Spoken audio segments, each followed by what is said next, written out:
मेरा नाम जगमोहन सिंह है और मैं चार्टर्ड अकाउंटेंट बाय प्रोफेशन हूँ। अब 24 साल हो गए हैं इस जर्नी के अंदर। मैं हूँ कैश फ्लो कोच और हेल्प कर रहा हूँ लोगों को प्रॉफिटेबल और कैश रिच बिजनेस रन करने के लिए। एक अकाउंटिंग सॉफ्टवेयर टैली के बारे में बताना चाहूँगा। देखिए, टैली को ना हम अपनी मदर कहते हैं, माँ कहते हैं, क्योंकि ना किसी भी अकाउंटेंट से पूछ लो उसको अगर और कुछ आता है या नहीं आता है, अकाउंटिंग सॉफ्टवेयर टैली तो ज़रूर ही आता है। अच्छा, इस पूरे सफ़र के अंदर मैंने देखा कि जब मैंने अपनी 24 साल पहले अपनी जर्नी स्टार्ट की थी तो टैली का ना एक बड़ा ही बेसिक मॉड्यूल आया करता था। तो जैसे जैसे उसके वर्जन बढ़ते चले गए, उधर से मैं अपनी सीए की प्रैक्टिस के नए नए वर्जन्स के अंदर जाता रहा। पहले टैली का जो वर्जन था उसके अकॉर्डिंगली तो मैं सोचता था, मेरा एक ऑफिस था, इधर मेरी टीम बढ़ रही है, इधर मेरे क्लाइंट बढ़ रहे हैं, इंडिया, यूएसए, कनाडा, उधर टैली करते करते आज देखो 5.0 रिलीज़ आ गया है टैली का। टैली 5.0 के ना कुछ ऐसे फीचर्स हैं जो कि बहुत ही बढ़िया मुझे लगे, जिसको मैंने यूज़ भी कर रहा हूँ। पहला फीचर है ऑटोमेटेड लेजर क्रिएशन का।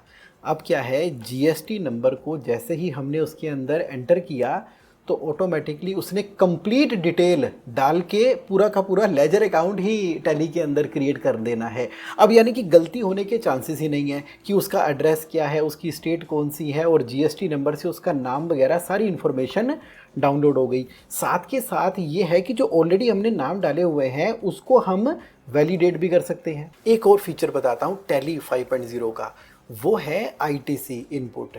अब देखो उसके अंदर क्या है कि मान लीजिए हम किसी पार्टी को पेमेंट करने लगे हैं और सामने वाली पार्टी ने गलती कर दी है, सप्लायर से परचेज़ का बिल आ गया। अब परचेज़ का बिल आ गया लेकिन उसने अपनी रिटर्न ठीक तरह से फाइल नहीं की है। मान लो हमें उसका इनपुट मिलना था 3600, लेकिन उसने मात्र 1800 अपनी साइट पे दिखाया हुआ है। अच्छा, पेमेंट करने के टाइम के ऊपर ना मैं जैसे ही इस फीचर को एक्टिवेट कर देता हूँ वो 1800 रुपये कम करके बाकी बैलेंस पेमेंट दिखाएगा, यानी कि अब गलती होने के चांसेस ही कम हो गए हैं।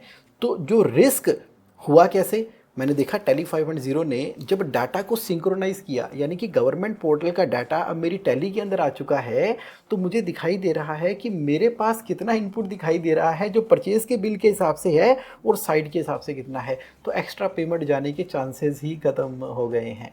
अच्छा, एक और बढ़िया फीचर है, वो बढ़िया फीचर है टीडीएस वाला। देखो, अब हमें 0.1% टीडीएस डिडक्ट करना होता है जब हम परचेज़ कर रहे हैं। अब यहाँ पर दिक्कत क्या हो रही थी कि मान लीजिए वो गवर्नमेंट कंपनी है, उनका तो पूरा एग्जाम्प्ट है, दूसरी कंपनी है उसका अप टू 50 लाख तक होता है। तो मैंने जब इस फीचर को एक्टिवेट कर दिया ना, तो अगर पहला बिल मेरा 40 लाख का था, ओके डन, दूसरा बिल मेरे पास 30 लाख रुपीज़ का आया, तो उसने क्या करना है, 40 में कोई टीडीएस नहीं था, अगले 30 में से 10 तो उसने एग्जाम्प्ट में डाल देना है और बाकी बैलेंस अमाउंट के ऊपर टीडीएस डिडक्ट कर देना है, टीसीएस कर देना है हमारी टैली ने ऑटोमेटिकली बुक्स ऑफ अकाउंट के अंदर।